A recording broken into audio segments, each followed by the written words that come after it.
Ya, baik. Apakah materi saya sudah tampil di layar? Sudah, Pak. Sudah, Ya, Pak. terima kasih. Sudah, Pak. Ya.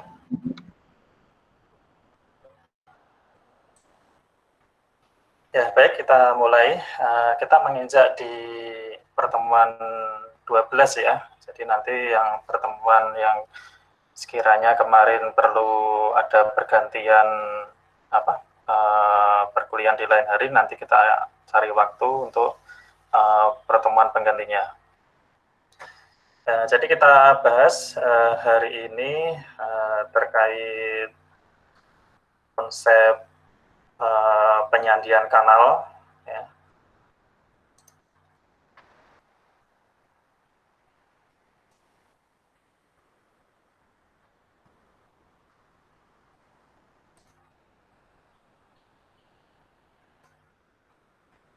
Ya, jadi selain pengkodean di sisi sumber ya, jadi kita akan melakukan pengkodean di sisi kanal.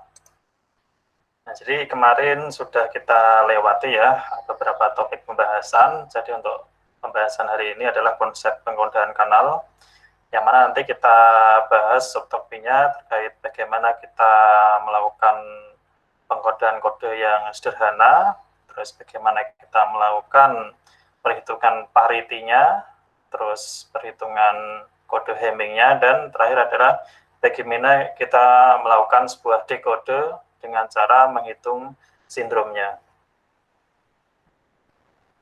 Nah, kita ulas sejenak terkait ini ya, blok diagram sistem komunikasi digital.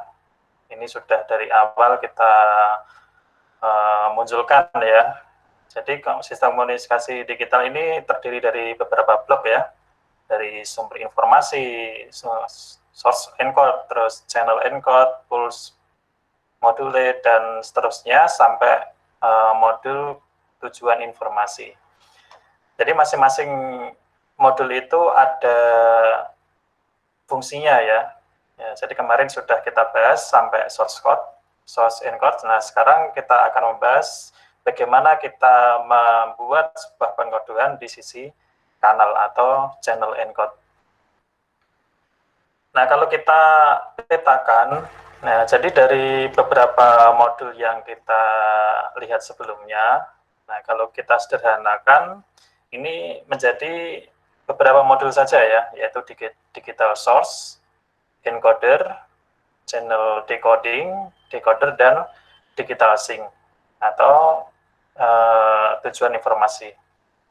Nah, untuk digital source ini terdiri dari sumber informasi dan source encode. Kemarin sudah kita bahas, di mana luarannya adalah sebuah kode ya, yaitu kode yang kemarin sudah kita pelajari, baik itu menggunakan metode Shannon maupun Huffman. Dan sekarang kita melakukan sebuah encoding lagi, yaitu di sisi channel ya. Nah, karena di sini kita membahas terkait pengkodean channel, maka modul itu kita anggap sebagai encoder. Ya, jadi yang kemarin sudah lewat, nah sekarang encodernya membahas terkait channel encode. Nah, nanti luarannya juga berupa kode, ya. Jadi kita bedakan simbol luarannya, kita gunakan V. Kalau simbol luaran dari digital source kita simbolkan U. Nah, hasil dari V ini nanti akan menjadi sebagai input di channel decoding ya, yaitu sebuah media yang berisi kode-kode yang sudah di encode.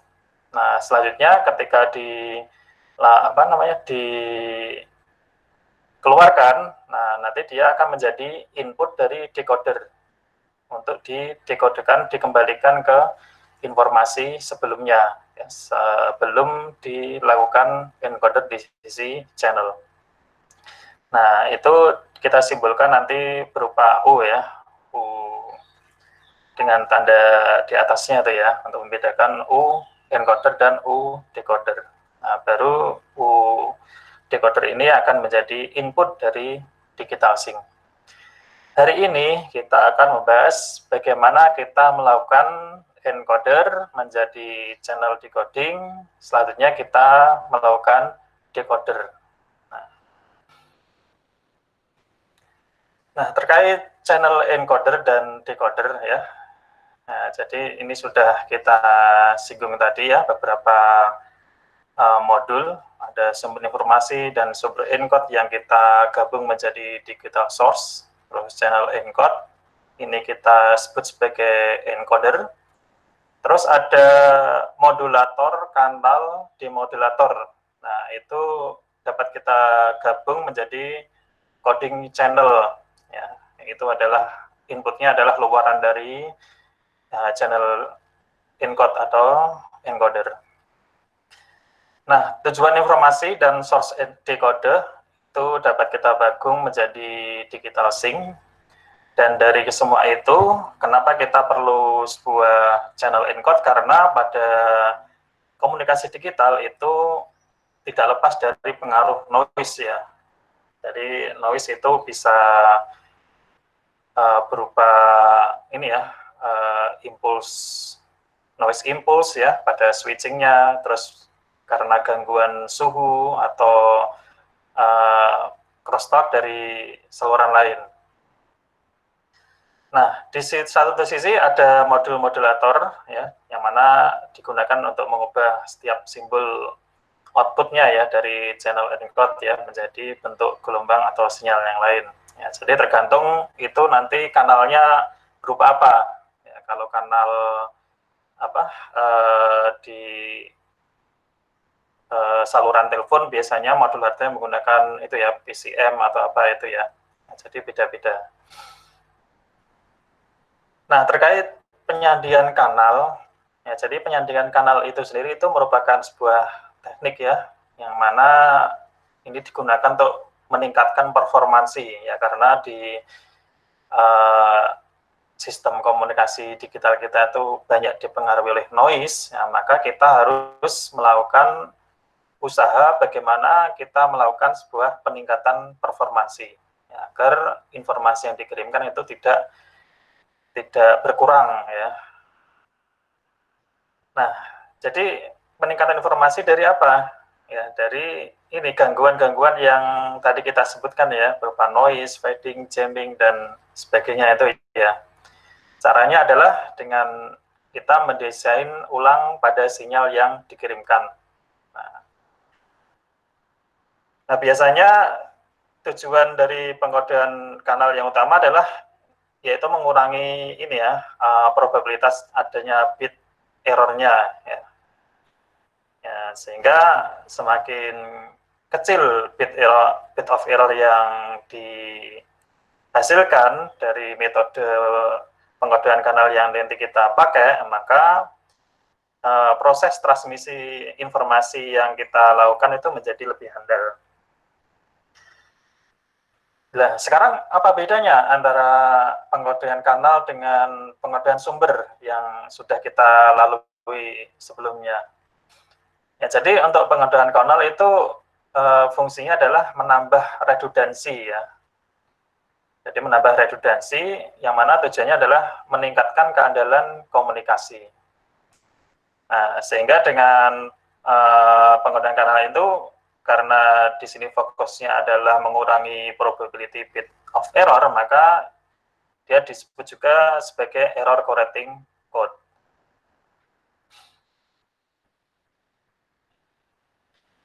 Nah, kalau pada sumber coding ya, pengkodean sumber itu batas capaiannya adalah entropi ya, maka pada pengkodean kanal ini batas capaiannya adalah kapasitas kanal ya, karena di pengkodean kanal itu akan ada penambahan bit-bit yang digunakan untuk ini ya, mengurangi error ya, maka di situ akan ini mempertimbangkan berapa kapasitas kanal yang harus digunakan. Nah, jadi penggunaan kanal ini tadi dilakukan ya dengan melakukan redundansi. Jadi redundansi ini adalah penambahan bit-bit ya pada deret bit informasi yang di sisi pengirim ya dengan menggunakan algoritma tertentu, dan di sisi penerima juga dengan memanfaatkan bit-bit redundan ini dan juga bit-bit informasi ini akan dilakukan deteksi ya, apakah ada error. Kalau ada error ya harus dikoreksi ya.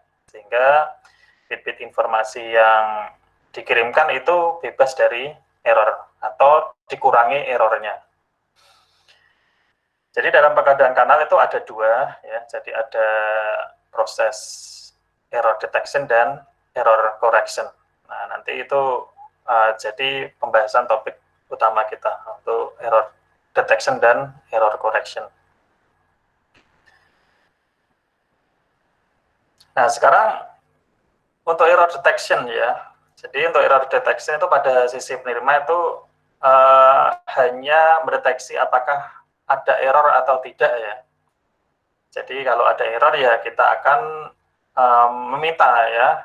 Jadi algoritmanya akan meminta pengiriman ulang dari informasi yang tadinya dikirim karena terdeteksi error. Nah, tapi kalau di error correction ini, nah, jadi penerima itu dengan algoritma decoder itu akan melakukan koreksi error bila ada bit data yang salah. Nah, ini beberapa metode ya, metode yang digunakan pada sisi deteksi error maupun di correction error. Ya, kalau di deteksi error ini ada metode parity checking, ada metode LRC dan CRC. Nah, kalau di sisi error correction ini ada ini ya, ada Hamming code, cyclic code, convolution code, dan selanjutnya. Ya. Nah, hari ini nanti kita bahas ya terkait Hamming code dan metode parity checking untuk error detection dan error correction. Nah, jadi karena tadi tujuan utamanya adalah untuk mengurangi error, jadi pengkodean kanal ini disebut juga sebagai sebuah error controller ya, pengontrol error ya. Jadi dia akan mengendalikan error yang ada di saluran komunikasi digital, dikendalikan seminimal mungkin error itu ada di saluran komunikasi. Caranya gimana? Yaitu ini dengan cara meningkatkan rate transmisi informasi dan mengurangi rate error pada rate transmisi yang tetap. Ya, jadi itu termasuk tujuan dari proses redundansi yang digunakan sebagai ini apa namanya salah satu cara untuk mengurangi error pada channel coding. Nah, sekarang metode error controlnya apa aja pada channel encoding ini? Ya, jadi ada dua. Ya, jadi yang pertama adalah ARQ dan yang kedua adalah FEC ya, Forward Error Correction. Nah, bedanya apa di antara dua itu? Jadi yang metode pertama itu adalah ketika penerima mendeteksi adanya error pada data yang diterima, maka penerima akan meminta untuk retransmit. Ya, jadi algoritma pada automatic rapid request ini dia akan meminta informasi itu supaya dikirimkan lagi karena informasi yang sudah ada di saluran itu mengalami cacat ya karena akibat noise tadi. Nah, maka algoritma tersebut meminta agar untuk ini ya meresubmit informasi yang tadi dikirimkan. Nah, keuntungan dari menggunakan automatic repeat request ini adalah adanya error deteksi ini yang lebih handal daripada error koreksi ya, karena dideteksi lebih awal dan ketika error itu maka dikirimkan informasi yang asli lagi, ya maka itu algoritma di sisi error deteksi ini akan lebih handal daripada error koreksinya.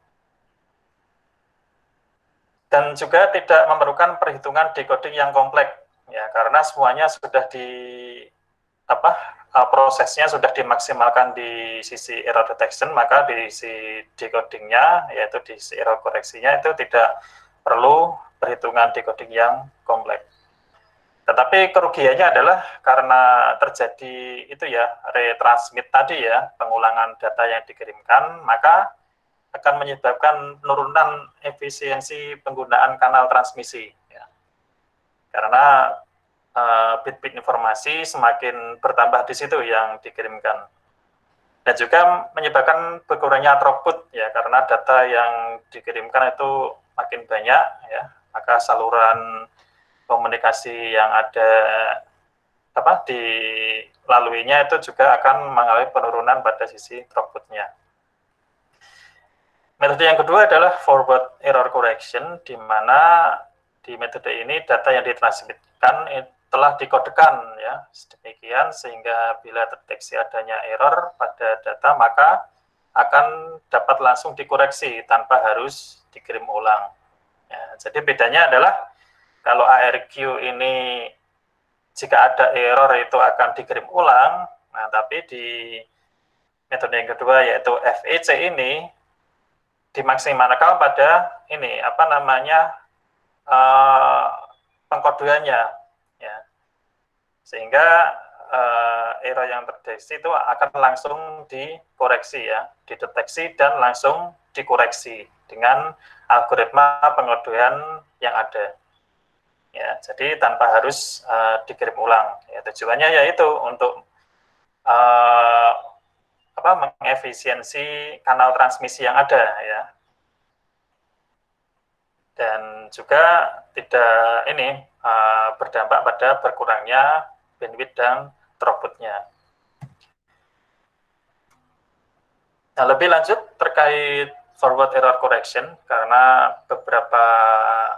kebanyakan di media komunikasi digital itu menggunakan forward error correction, ya. Di sini ada dua tipe yang digunakan, yaitu tipe algoritma block codes dan convolutional codes. Nah, untuk algoritma block code ini merupakan tipe pengodean yang mengkodekan data terdiri dari blok K, ya, blok K bit. Ya, jadi data yang dikirim dari luaran pengodean sumber itu dalam bentuk kode, yang mana kode tersebut tersusun atas K bit, ya. Kemarin kan hasil dari luaran kode Huffman atau Shannon kan bisa dihitung banyaknya bitnya. Nah, itu adalah K bit, ya. Nah, K bit itu akan dikodekan, ya, menjadi bit kode word. Nah, yang mana syarat di sini adalah bit kode word yang dihasilkan N-nya itu lebih dari K, ya, K bit. Ya, karena pasti di dalam kode word nanti ada redundansi, maka N kode word itu akan lebih besar daripada K yang dihasilkan oleh pengodean source, ya. Misalkan aja bit di pengodean source itu 8, ya, maka di bit di kode word N-nya itu ya harus minimal 9, harus lebih dari K, karena di situ ada redundansi bit. Nah, di block code ini tidak memiliki memori, ya, pada bagian encodingnya. Ya, contoh algoritma-algoritma yang digunakan adalah yaitu block code, Hamming code, dan cyclic code. Nah, nanti untuk block code Hamming code ini akan kita bahas, ya. Untuk cyclic code ini mungkin di pertemuan selanjutnya. Nah, selanjutnya adalah convolution code, ya, di mana di kode convolution ini merupakan tipe pengkodean, ya, di mana n bit kode word yang dihasilkan ini tidak hanya tergantung dari bit data saat ini, tetapi tergantung pula dari bit data sebelumnya. Ya, jadi menggunakan data-data yang ada yang tersimpan di memori, ya. Jadi ini menggunakan memori, jadi data-data yang tersimpan di sebelumnya itu masih digunakan dalam proses pengkodean. Nah, sekarang kita akan bahas terkait block codes, ya. Nah, kita pahami dulu bagaimana terjadi suatu error ya, bagaimana. Dan bagaimana ketika nanti terdeteksi error, dan apa yang harus dilakukan di sisi koreksi errornya. Nah, jadi deteksi error itu ada dua tipe ya. Di tipe yang menghasilkan error 1 bit ya, atau disebut di sini sebagai single bit error. Dan yang kedua adalah burst error ya, di mana di sini muncul error yang ini ya, yang banyak ya, atau kita sebut sebagai multiple bit.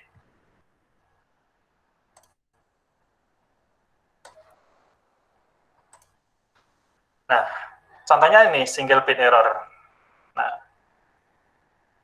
Nah, di sisi pengirim dan penerima ini, kalau kita lihat bit yang ada, ya, bit kode yang ada ini ada perbedaan ya. Ya, ada perbedaan, yaitu di urutan 5 ya. Jadi dari yang tadinya harusnya datanya 0, ketika diterima itu datanya menjadi 1. Nah, hanya ada 1 bit yang berbeda, maka disebut sebagai single bit error. Nah, kalau multiple bit error ini ada beberapa ya. Jadi ketika kita memberikan data, maka yang diterima di sisi penerima ini berbeda ya. Berbeda di beberapa urutan bit. Ya, di situ yang saya merah ini adalah errornya ya. Kalau di sini ada 4 bit error ya di contohnya. Nah, jika terjadi error demikian, apa yang harus kita lakukan? Nah, yang harus dilakukan adalah kita harus melakukan sebuah redundansi ya, atau pembentukan bit ya, karena di sini kita menggunakan metode ini ya, yang tadi sudah kita bahas sebelumnya ya, yaitu metode forward error correction, yang mana tidak perlu meretransmit ya, itu. Jadi kita maksimalkan di sisi error detection dan error correction ya, maka kita harus melakukan sebuah upaya redundansi, yaitu membuat sebuah bit-bit untuk mengoreksi, bit-bit tambahan untuk mengoreksi error yang ada. Nah, jadi redundansi ini digunakan untuk mendeteksi dan mengoreksi error dengan menerapkan beberapa big data. Nah, ini struktur ya, struktur dari encoder dan decoder pada error correction. Ya, jadi ada pengirim, ada penerima. Ya. Jadi pengirim di sisi encode dan penerima di sisi decode ya. Tadi kan kita sudah kita ini ya, sederhanakan ya di model komunikasi digital di awal tadi ya. Jadi di sisi encode atau pengodean kanal dan di sisi decode atau decoding kanal itu, kalau pengodean kanal kita sebut sender dan receiver itu adalah di sisi decodernya. Nah, di sisi sender pada sisi encoder ini nanti ada ini ya, ada pesan ya. Nah, message ini dihasilkan dari didapatkan dari output dari pengodean sumber yang berupa kode-kode biner dengan jumlah bit tertentu. Nah, nanti akan dimunculkan redundansi melalui ini modul generator. Ya, di modul generator ini akan mengenerate kode tambahan ya, kode tambahan yang mana akan ditambahkan ke pesan yang tadi dikirimkan. Ya, jadi nanti setelah melalui generator ini ya datanya akan berubah, yaitu adanya penambahan yaitu bit redundansi yang dihasilkan dari modul generator. Nah, di modul generator inilah nanti muncul algoritma yang kita gunakan.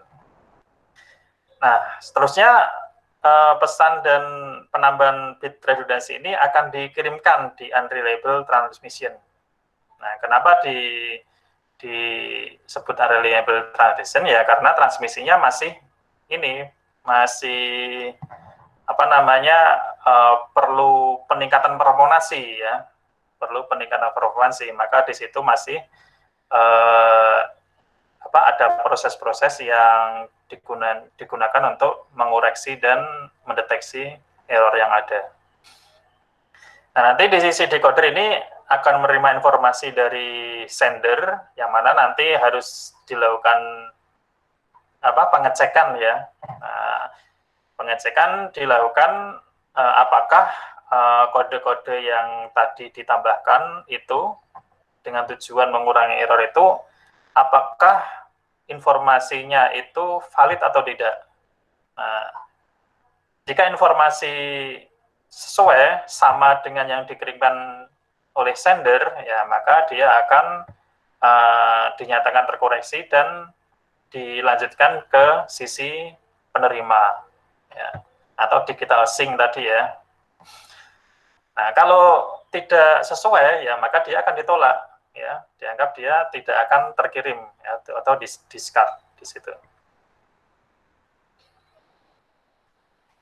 Nah, untuk block coding ini tadi disebutkan di awal bahwa dia merupakan sebuah algoritma yang bersifat forward error correction, yang mana selain bisa mendeteksi error juga bisa mengoreksi error ya, tanpa minta proses transmisi ulang. Block coding ini juga disebut sebagai algoritma 4B / 5B ya. Nanti kalau misal ditemukan di literatur lain, 4B/5B ini adalah disebut juga algoritma block coding. Jadi dengan algoritma block coding ini tujuannya adalah untuk meningkatkan performansi sistem komunikasi jika caranya seperti meningkatkan daya dan menggunakan demulator yang rumit itu tidak praktis dan menjadi mahal. Ya, jadi di samping kita bisa melakukan peningkatan performansi saluran komunikasi digital kita dengan menaikkan daya, ya karena noise yang ada itu dihilangkan dengan cara meningkatkan daya atau power dari informasi yang dikirimkan. Ya, semakin tinggi power yang dikirimkan kan maka noise yang mempengaruhi kan semakin tertutup di situ. Nah, dan juga bisa menggunakan demodulator ya, dengan cara merubah menjadi sinyal atau informasi dalam bentuk lain sesuai dengan media kanalnya seperti apa. Nah, tapi melihat itu adalah upaya-upaya yang membutuhkan usaha yang mahal dan tidak praktis ya, maka dilakukan langkah yaitu menggunakan pengkodean. Salah satunya adalah menggunakan block coding ini. Nah, di block coding ini kita akan membentuk suatu kode ya, di mana nanti encoder yaitu sebuah algoritma yaitu sebuah block coding ini nanti akan membagi urutan bit informasi ini ke dalam blok-blok pesan ya di setiap simbol bit-bit informasi K-nya. Nah, jadi bit-bit informasi K yang didapatkan dari output dari pengkodean sumber ya itu nanti akan diurutkan menjadi bit-bit yang terblok. Nah, misal kita punya blok pesan ya, yang mana kita urutkan dengan bentuk biner K ya. Misal kode yang dibentuk oleh kode blok itu kita simpulkan sebagai U. Nah, maka di situ kita urutkan dengan K-1 kalau K informasi yang menjadi luaran dari pengkodean sumber itu adalah 8, ya maka urutannya terakhir adalah K-1 karena di sini dimulai urutan ke 0 ya. Jadi U0, U1 sampai UK-7 ya. Gitu. Jadi masih ada 8 urutan di situ. Nah, jadi pada pengkodean blok ini, simbol U digunakan untuk menyatakan sebuah pesan K, yaitu dalam bentuk bit daripada keseluruhan bit informasi. Ya. Sehingga kalau kita ingin melihat berapa kemungkinan pesan yang berbeda, ya di sini kita pangkatkan saja. Ya. Ya, jadi 2 pangkat K. Ya, itu. Kalau 2 pangkat K, kalau K-nya 8 berarti 2, kalau 2 pangkat 8 ya. Tapi kalau K-nya misalkan aja hanya 4 bit, ya berarti 2 pangkat 4. Berarti di situ ada 16 kemungkinan pesan yang dibentuk di kode word, ya, kode blok ya. Jadi atau apa di blok pesan tadi. Nah, contohnya ini, ya, misal kita memperoleh pesan 4 bit dari luaran pengkodean sumber, ya. Berarti ya kita dapat memasukkan K itu adalah 4, ya, yang menyatakan pesan yang dikeluarkan oleh pengkodean sumber itu memiliki 4 bit informasi dari digital source. Ya, digital source itu kan tadi berupa ini ya, sumber informasi dan pengkodean sumber ya. Nah, itu luarannya adalah sebesar 4 bit ya, atau K sama dengan 4. Nah, simbol untuk pesan U ya, yaitu kode word atau luaran daripada blok coding ya, itu menyatakan urutan bit informasi yang ditulis dengan U sama dengan U0, U1 sampai UK-1.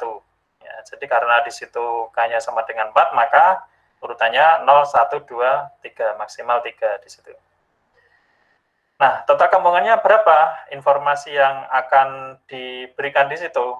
Ya, kita pangkatkan aja 2 pangkat 4 sama dengan 16. Ya, maka kemungkinan pesan di hasil dari blok coding di sini ini ya, ada beberapa variasi ya, variasi kode binernya ya, dari 0000 sampai 111 ya, sebanyak 16 pesan yang berbeda. Ya, jadi bisa yang kedua ya bisa berupa kode 0001. Nah, jadi dari 4 biner itu tersusun 16 kode yang susunan kode yang berbeda.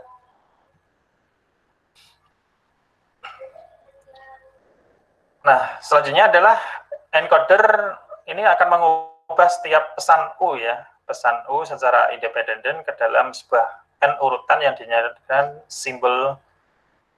dengan simbol ya. Sebagai contoh V ini ya, V ini adalah simbol kode word ya, yang mana V ini tersusun dengan sebuah urutan ya, dengan n-1 ya. Kalau misalkan aja kita dapatkan kode word ini adalah n sama dengan 7, maka didapatkan di sini 0 sampai maksimal 6 ya, karena n-nya sama dengan 7. Nah, sebelumnya saya ralat ya untuk penyebutan istilah kode word ya. Nah, untuk pesan U ini belum berupa luaran blok coding ya, yaitu kode word ya, masih berupa ini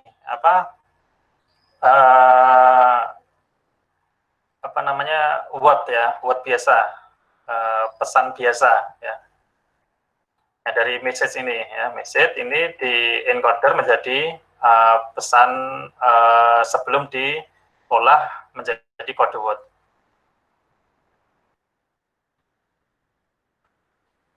Nah, lanjut.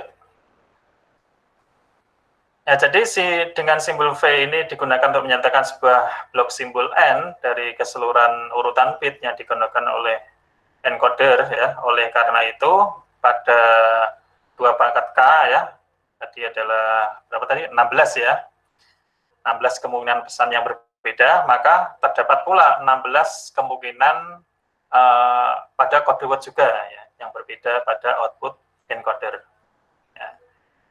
Jadi kalau misal pesan yang masuk di encoder itu 2 pangkat K, ya, maka hasil luaran dari block coding yaitu berupa kode word ini juga 2 pangkat K, sama-sama 16. Nah, tapi mempunyai panjang bit yang berbeda, ya.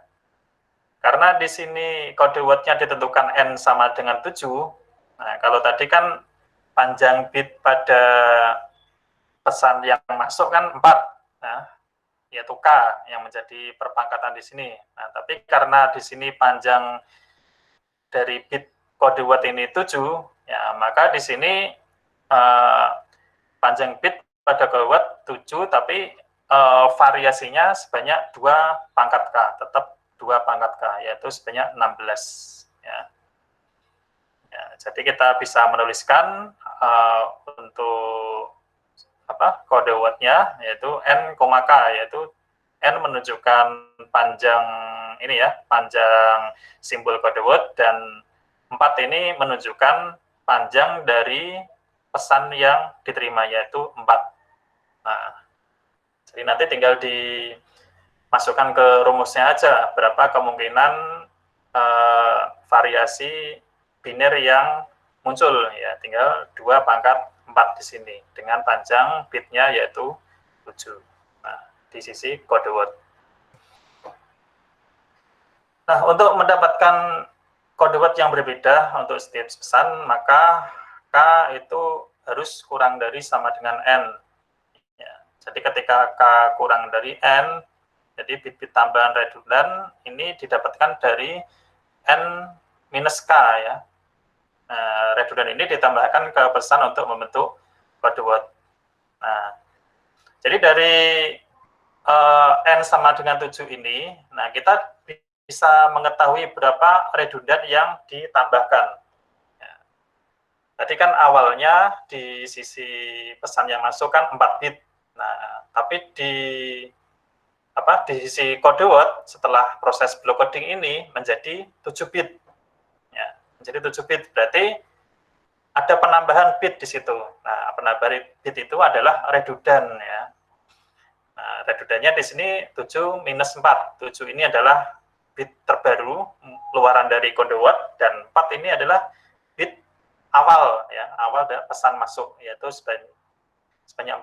Nah, berarti redundannya penambahnya ada 3 bit di situ. Nah, dari 3 bit ini yang merupakan bit-bit redundan ya, ini bit-bit redundan ini disediakan ya untuk ini melawan noise yang ada di kanal ya, ini ya. Jadi bit-bit redundan ini dimunculkan untuk ini mengurangi error atau menutup noise yang ada di kanal. Nah, bagaimana cara memilih bit-bit redundan ini untuk mentransmisikan informasi secara handal pada kanal noise, yaitu menjadi sebuah permasalahan ya. Maka muncul algoritma-algoritma yang digunakan di block coding ini untuk menghasilkan bit-bit redundan. Nah, jadi variasi bit-bit yang ada ini bisa bervariasi, ada 1 bit, ya, ada yang 3 bit, ada 5 bit, nah, tergantung algoritma yang digunakan. Ya, gunanya untuk mengurangi error yang disebabkan pada noise yang ada di kanal. Nah, dari situ juga bisa kita hitung rasionya ya. Rasionya untuk menentukan rate code-nya, yaitu dengan rumus K per N. Nah, tapi ini tidak digunakan untuk proses ini ya, block coding ya. Tapi ini digunakan untuk melihat kapasitas salurannya saja ini ya, untuk kode rate-nya. Nah, ini contoh ya, contoh dari pesan yang masuk. Ini adalah 4 bit hasil dari output ini digital source. Ya, digital source itu adalah pengodean sumber ya. Yang mana di situ ada 4 bit ya. Yaitu K sama dengan 4. Nah, berarti kalau kita ingin melihat variasinya ada berapa, berarti tinggal kita gunakan rumus 2 pangkat K. Ya, yaitu 2/4. Jadi variasi pesan yang ada pada yang masuk pada encoder ini ada 2/4, yaitu 16 variasi kode biner. Ya, ini dari 000 sampai 11. Jadi antara 00 sampai 11 ini adalah variasi binernya. Nah, setelah ditambahkan bit, ya, karena di sini n-nya menjadi 7, maka terdapat 3 bit redundan, ya, di kode word. Ya, maka 7 bit di kode word yang dihasilkan dari pesan 4 bit plus redundan 3 bit, ya, dia tersusun secara acak sebanyak 14 kali, ya, sesuai dengan ini 2/k tadi, ya, baik itu di sisi pesan maupun di sisi kode word. Nah, bisa kita simpulkan ya untuk block coding ya. Ya, jadi data word ya, tadi saya ingin menyebut pesan yang masuk itu adalah sebuah data word ya. Nah, ini ketemu ya, data word istilahnya. Ya, jadi data word ini ya, ini adalah data word yang pesan ini ya, data word. Nah, data word ini berisi ya pesan K bit ya. Ya, K ini adalah 4 ya, 4 bit dari keseluruhan bit informasi ya. Nah, untuk kode word, nah ini disimpulkan dengan U ya. Untuk kode word yang disimpulkan dengan V, ini berisi pesan K bit U ya, dengan penambahan R ya. Jadi banyaknya K pada data word ya, ini ditambah dengan bit pada R, yaitu pada redundan. Nah, itu menghasilkan bit kode word. Nah, berarti K tadi 4, redundannya 3, berarti di sini kode word-nya jumlahnya 7 bit. Nah, redundan yang disimpulkan dengan R ini merupakan bit yang digunakan untuk deteksi error ya. Ya, jadi sini didapatkan V untuk kode word ini U plus R, U untuk data word plus R untuk redundan. Nah, jadi banyak bit data word 4 plus banyaknya bit redundan yaitu 3 ya. Ya. Jadi 4 plus 3, jadi banyak bit pada kode word ini jumlahnya menjadi 7. Nah, ya, jadi hasil dari kode word itu selanjutnya akan dikirimkan melalui unreliable transmission ke receiver.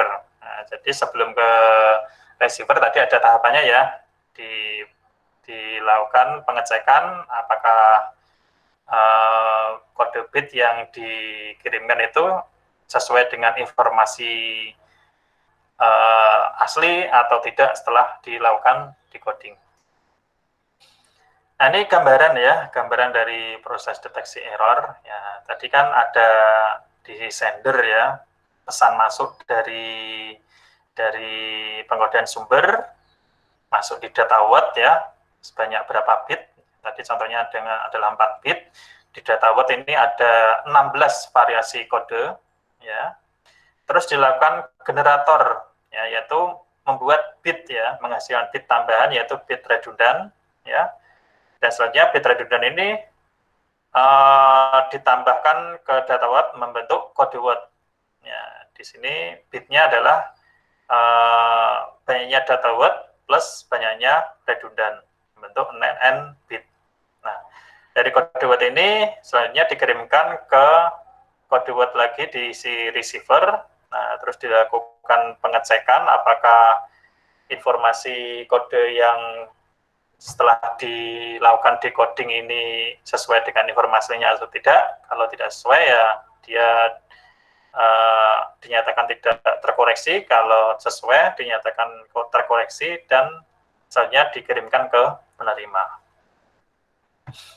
Nah, untuk mengukur apakah dia terkoreksi atau tidak, ya, apakah dia sesuai dengan informasi atau tidak setelah di decoding, ya, nah, di sini kita menggunakan metode yaitu Hamming code, ya, menggunakan kode Hamming di situ.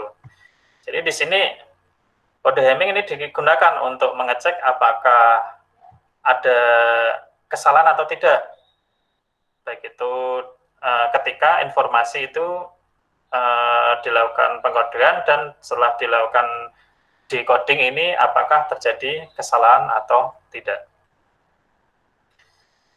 Nah, jadi Hamming code ini kalau didefinisikan inilah sebuah proses deteksi kesalahan yang terjadi yang mana deteksi kesalahan ini dilakukan dengan menambahkan bit ya ke dalam data sehingga dapat ditentukan di mana letak kesalahan bitnya.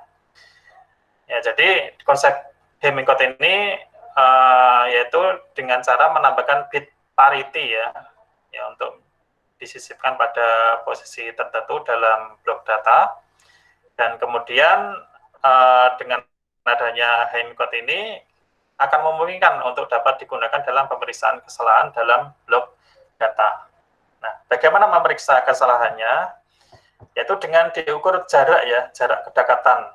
Ya, kalau di sistem kontinu ini kita sebut sebagai konsep Euclidean ya. Tapi kalau di sisi jarak Hamming yang ada di sistem binary, nah ini kita lakukan dengan cara operasi XOR ya. Dengan cara melakukan operasi XOR pada dua urutan biner yang ukurannya sama. Ya, misalnya saja kita melakukan pengukuran jarak Hamming. Misalnya D, ini adalah distance ya. C, I, C, J ini adalah urutan biner pertama dan urutan biner kedua. Nah, kita cari jaraknya ya. Jarak antara dua kode word ini. Ya, maka dengan menggunakan konsep Euclidean ini bisa dicari berapa jarak antara kode word 1 dan kode word 2. Nah, di samping itu kita juga perlu mengetahui jarak minimum ya, yang mana dihasilkan dari kumpulan beberapa jarak yang sudah dihasilkan melalui pengukuran jarak Hammingnya ya, dengan menggunakan ini ya, fungsi min ya. Ini. Nah, contohnya ini untuk mengukur distance-nya ya. Jadi kita punya kode word ya, ada 3 bit di sini, kode word 1 dan kode 2. Nah, ini diukur jaraknya dengan cara melakukan pengoperasian XOR. Ya, jadi saja 000 di XOR ke 011. Nah, menghasilkan 011. Nah, kehadiran 11 ini menunjukkan terdapatnya sebuah kesalahan. Ya, di sini karena di sini satu-satunya ada 2, maka terdapat 2 error. Contoh lagi ini ada 5 bit ya, 10101 di XOR dengan 1110 menghasilkan 01011. Nah, karena ada ada 3 biner 1, maka terdapat 3 error. Nah, mungkin ada yang tahu kenapa kode word yang pertama di XOR ke kode word yang kedua menghasilkan ini 01011. Mungkin ada yang tahu proses XOR itu seperti apa?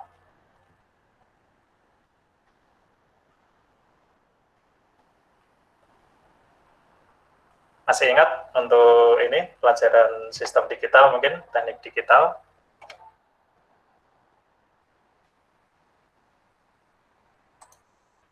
Coba saya panggil ya, salah satu, coba siapa ya, biar menunjukkan masih fokus ya ke ini apa yang kita bahas nih. Coba Mbak Dewi Meisye, gimana? Operasi XOR itu seperti apa?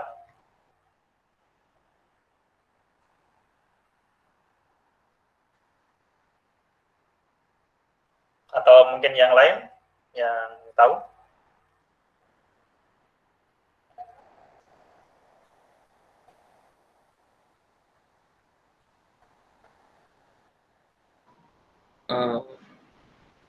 Izin menjawab, Pak. Ya, silakan Mas Bagus ya, Kurniawan ya. Ya. Ya. Kalau Menurut pemahaman saya itu XOR itu kalau nilai pertama dan nilai kedua itu berbeda itu hasilnya 1. Kalau nilai pertama sama keduanya sama itu hasilnya 0. Oh ya, baik. Terima kasih Mas Bagus Kurniawan ya. Nah, Ya, itu Pak. adalah operasi XOR ya, di mana dua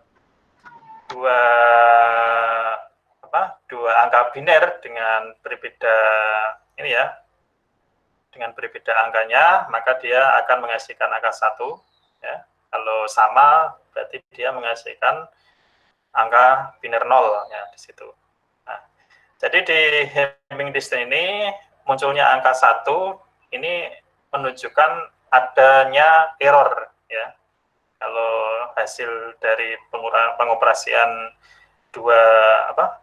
pengoperasian XOR 2 kode word ini menghasilkan 3 angka biner ya, maka dia menunjukkan terdapat 3 error di situ.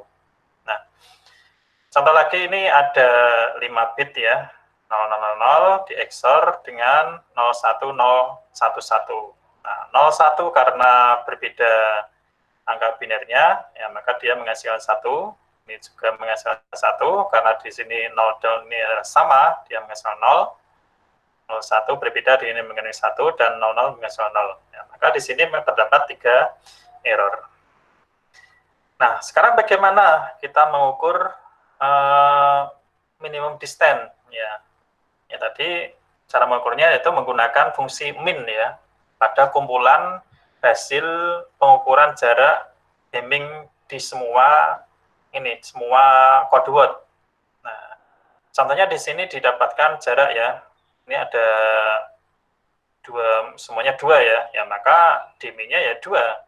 Nah, kalau kita pakai contoh yang pertama, saja hasilnya kumpulannya ada 2, 3, 3. Berarti dm-nya yaitu 2, seperti itu.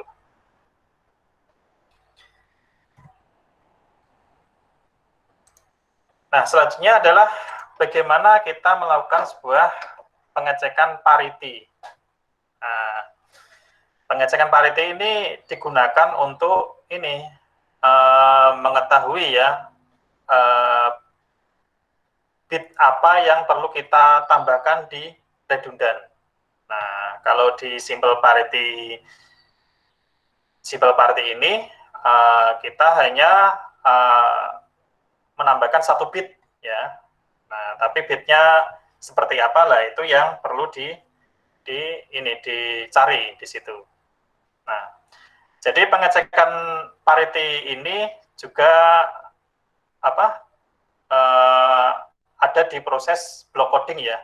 Jadi di proses block coding tadi kan ada proses generate tadi ya. Nah, di proses generate itu ada proses Hamming dan ada proses parity check.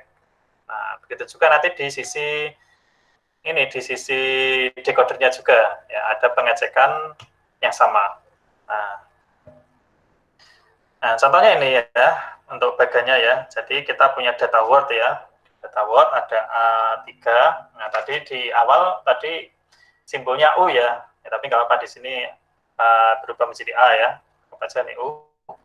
Jadi ada ada beberapa pesan data word A3, A2, A1, A0. Nah, jadi selain data word itu masuk ke kode word, karena kode word ini butuh juga bit redundant, maka cara menghasilkan redundant itu kita butuh modul, yaitu modul generator. Nah, jadi di modul generator ini, bit-bit yang ada pada data word ini akan diproses oleh proses yang namanya adalah parity check code ya. Hasil dari parity check code ini menghasilkan parity bit, yang mana parity bit ini disebut sebagai R0 ya, atau redundannya, bit redundant. Yang mana bit redundant ini ditambahkan dengan data word untuk membentuk sebuah kode word. Yang tadinya data word-nya 4, karena ditambahkan 1 bit parity bit, maka dia berubah menjadi 5 bit kode word. Nah, 5 bit kode word ini nantinya dikirimkan ke modul decoder, yaitu receiver ya, melalui unreliable transmission. Nah, di sisi receiver ini juga dilakukan pengecekan ya, tapi hasilnya bukan parity lagi, tapi di sini kita sebut sebagai sindrom, ya nanti istilahnya.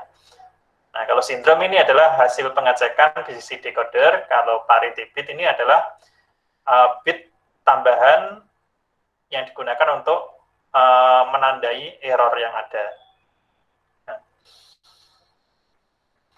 Nah, nanti hasil dari pengecekan yang berupa sindrom ini nanti akan diolah di ini ya, di logic ya. Nah, kalau dia sesuai dengan pesan asli di data word ya, maka dia akan dirubah lagi menjadi data word ini ya seperti semula. Kalau dia secara logik tidak sesuai, maka dia akan di-discard. Nah, prosesnya seperti apa? Ya, jadi untuk kode simple parity check ini nanti yang dihasilkan hanya satu bit tunggal ya, satu bit tunggal parity. Di mana dengan satu bit tunggal parity ini akan digunakan untuk mendeteksi adanya bit error.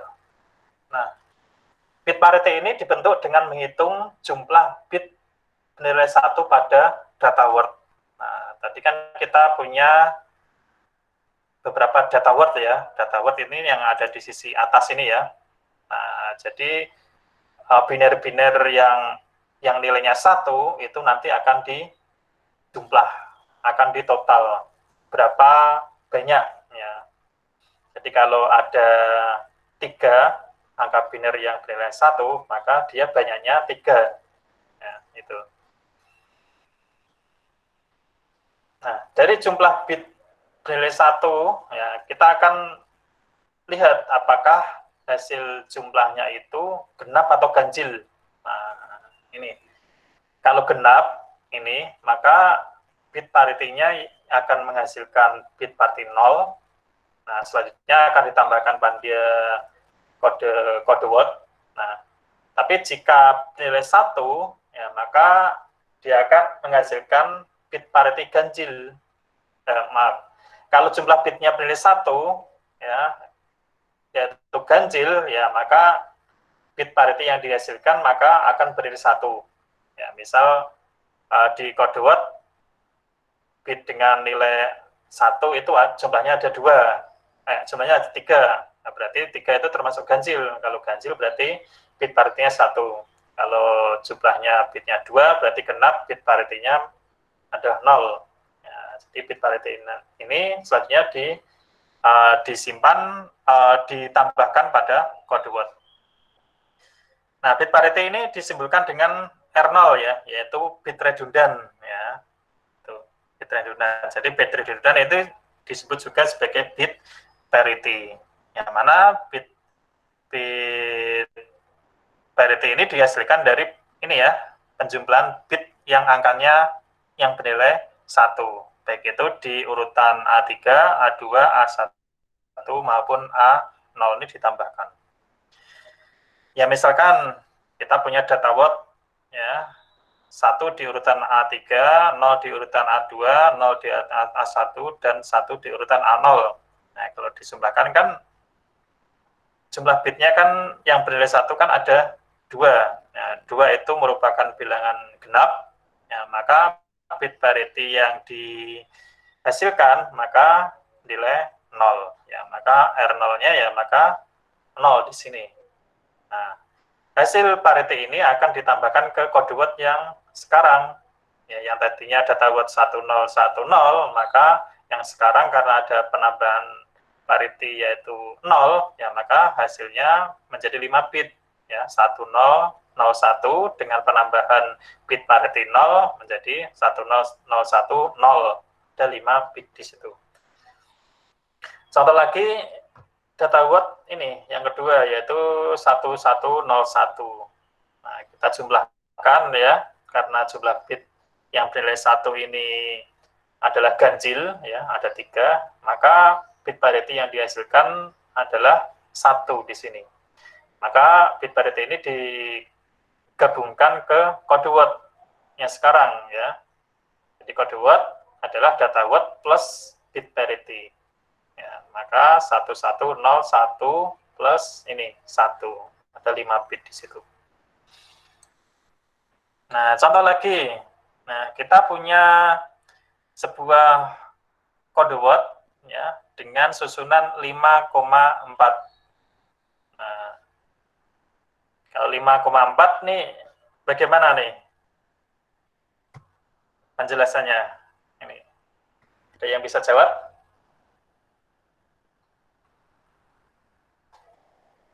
Kode word 5,4. Tadi kan kalau yang pertama kode wordnya 7,4. Nah, kalau di sini 5,4. Silakan yang bisa. Siapa?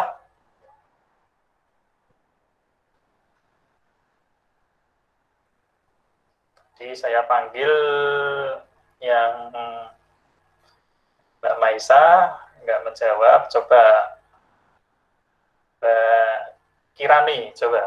Gimana? Di cowok ya, sekarang cewek. Harus bisa. Kode word 5,4. Maksudnya apa ini?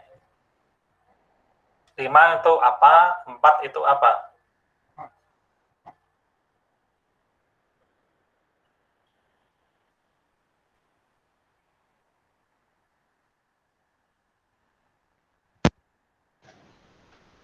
Itu untuk data word-nya.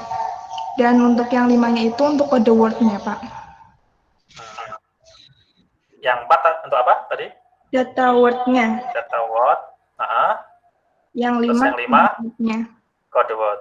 Iya. Nah, dari situ bisa tahu redundannya ada berapa? Bit parity-nya.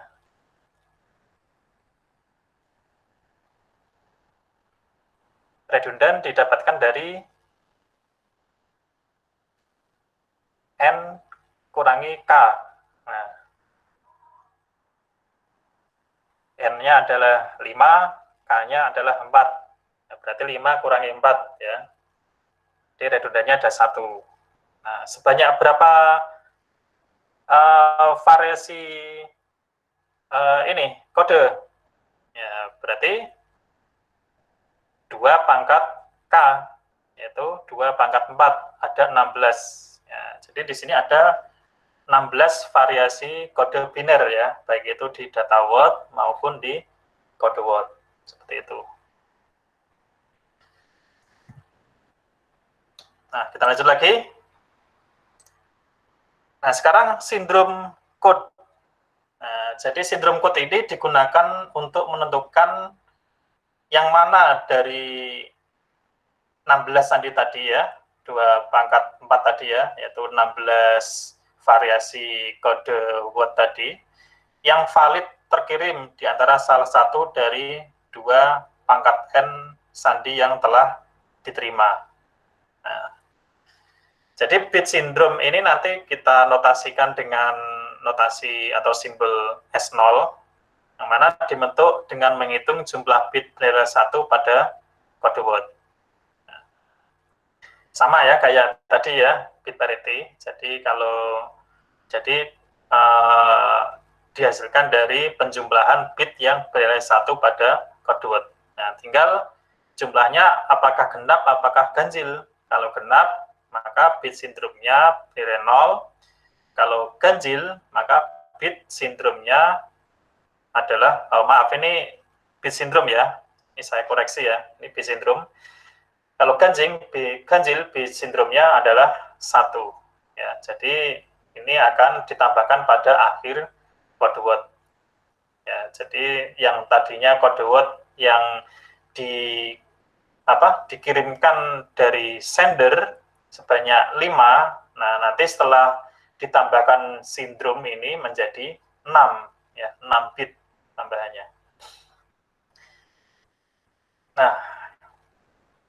Nah, maka ini dilewati ya, bit parity simbolkan ini dilewati. Nah, maka bit sindrom, yaitu yang disebut dengan S0 ini didapatkan dari penjumlahan ya, penjumlahan B3, B2, B1, B0. Nah, B3, B2, B1, B0 ini adalah kode word di sisi receiver.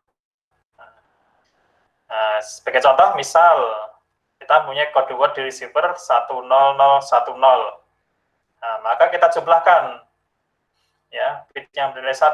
Karena ini genap, maka sindrom bitnya menghasilkan bit 0.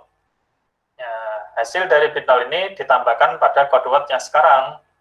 Ya, jadi di sini menghasilkan kode 10010.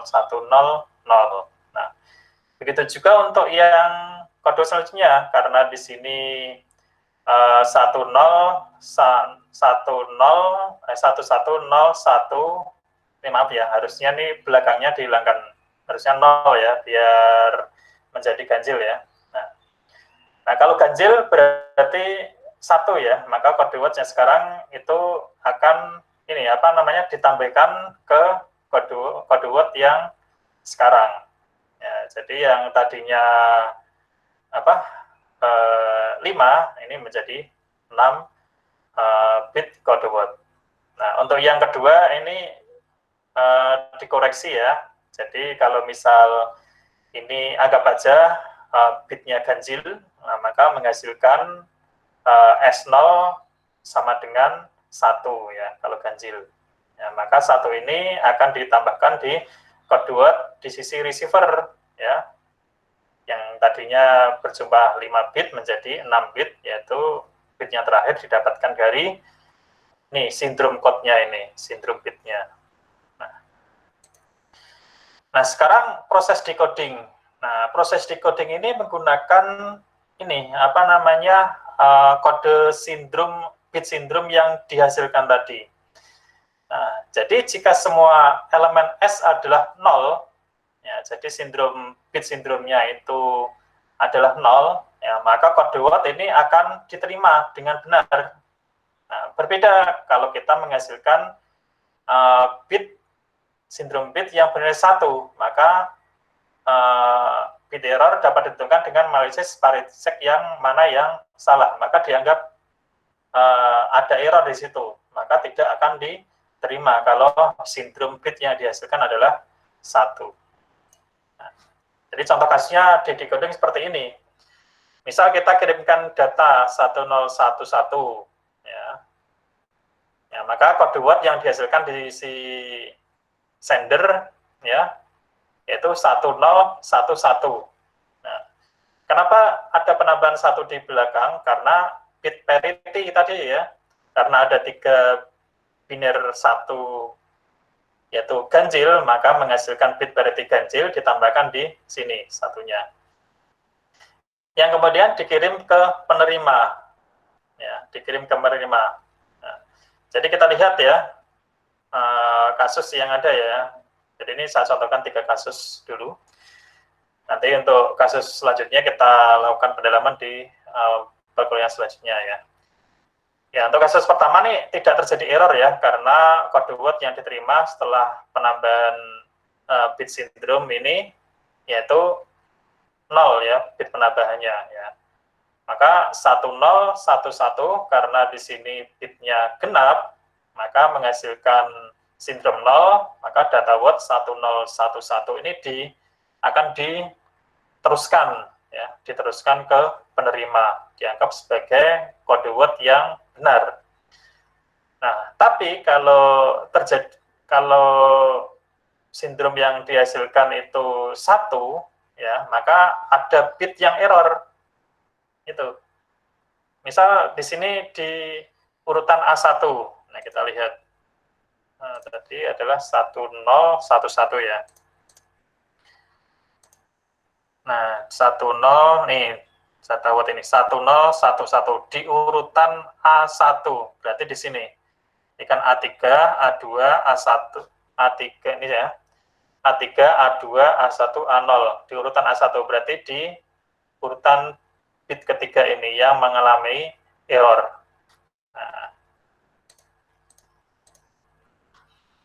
Nah, karena data word, karena sindrom yang dihasilkan adalah 1, maka terjadi error pada bit tunggal pada urutan ke-1. Nah, begitu juga kode word yang diterima oleh 10110 yaitu dengan sindrom adalah 1 ya, maka juga terjadi error pada R0 ya, Nah, maka kalau ada bit error yang ada di kode word, maka dia tidak akan diteruskan ke penerima. Nah, kalau kita lihat di ini ya, apa namanya strukturnya ya. Ya, jadi di sisi receiver ini B3, B2, B1, B0 ini adalah kode word yang diterima dari kode word di sisi sender, ya. Nah, di sini dia akan membentuk ini, apa namanya, sindrom. Nah, pembentukan sindrom ini dihasilkan dari ini ya, apa namanya, penjumlahan bit yang bernilai 1.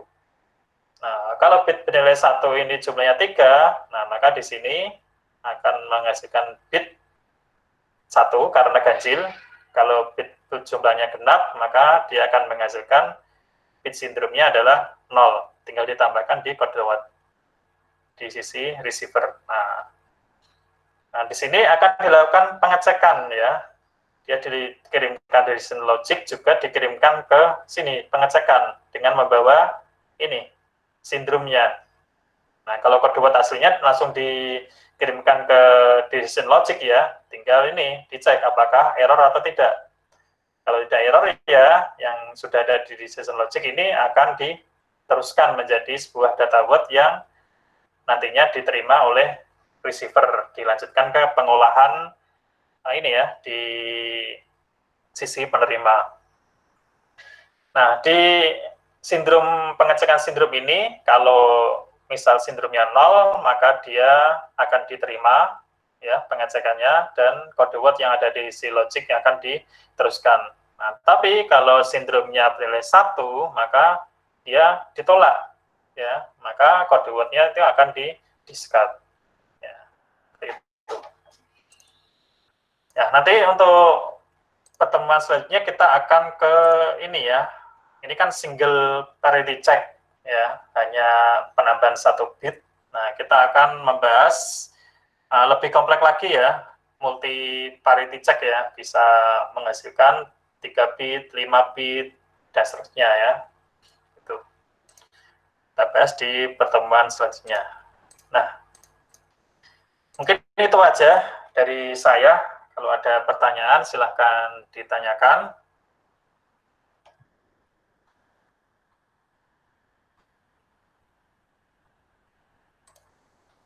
Silakan.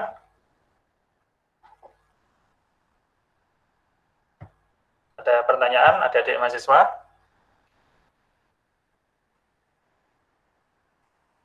Nah, nanti kalau nggak ada, untuk pemahaman selanjutnya nanti akan saya beri ini ya, assignment di Elena ya. Jadi sudah saya apa namanya, ini saya end slide show dulu ya. Saya stop dulu dan saya share lagi untuk Elenanya. Ini juga saya upload di Elena ya untuk pertemuan hari ini.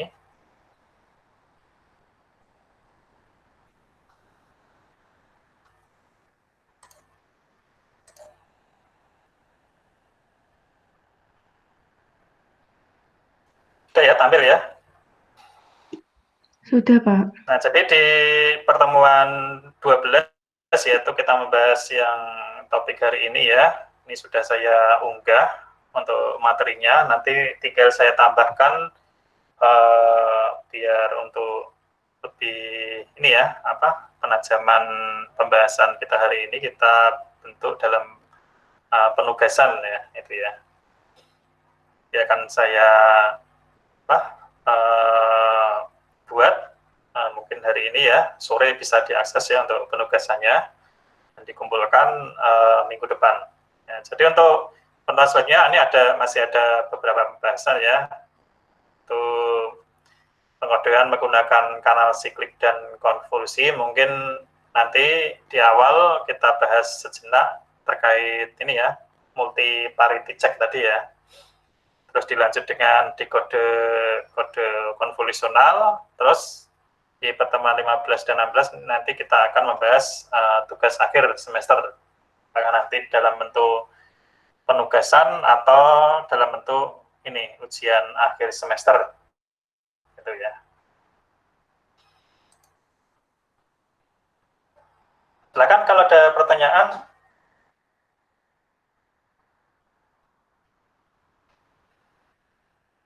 Ya, kalau nggak ada, mungkin cukup sekian ya untuk pembahasan hari ini ya.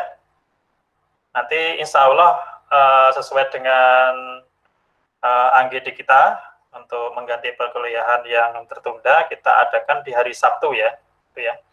Hari Sabtu untuk membahas ini ya, pengkodean kanal script dan konvolusi serta multiple parity check tadi. Ya, mungkin itu aja. Mohon izin Pak Isnarto, perkuliahannya sudah selesai Pak.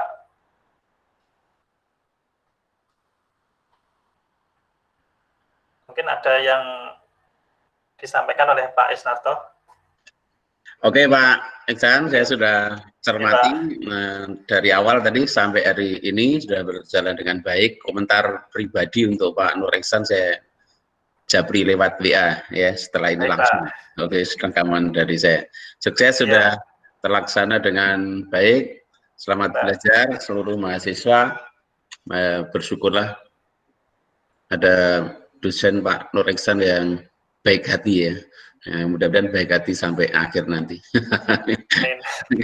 Ya gitu aja Pak Nur Iksan. Komentar saya nanti saya jabrikan ke Pak Nur Iksan. Baik Pak. Sebelumnya terima kasih Pak ya sudah berkenan bergabung di kuliah ini, dan mohon maaf jika ada salah tutur kata maupun perbuatan selama saya memberikan perkuliahan di perkuliahan kali ini Pak. Oke, sama-sama Pak Nur Iksan ya, semuanya baik, juga untuk mahasiswa. Saya undur diri. Assalamualaikum warahmatullahi wabarakatuh. Waalaikumsalam warahmatullahi wabarakatuh. Waalaikumsalam warahmatullahi wabarakatuh.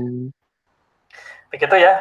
Rekan-rekan mahasiswa, kita lanjutkan insya Allah hari Sabtu untuk membahas topik yang lain ya. Jadi mohon maaf kalau ada salah sikap dan tutur kata selama saya memberikan perkuliahan. Bagi yang mahasiswa yang belum dapat bergabung hari ini nanti bisa mengakses hasil rekamannya ini di Elena. Jadi jangan khawatir untuk mahasiswa yang tidak bisa bergabung ya, karena ada berbagai alasan di situ. Ya, gitu aja dari saya ya. Saya akhiri. Assalamualaikum warahmatullahi wabarakatuh. Waalaikumsalam warahmatullahi wabarakatuh. Terima kasih Pak. Ya, sama-sama.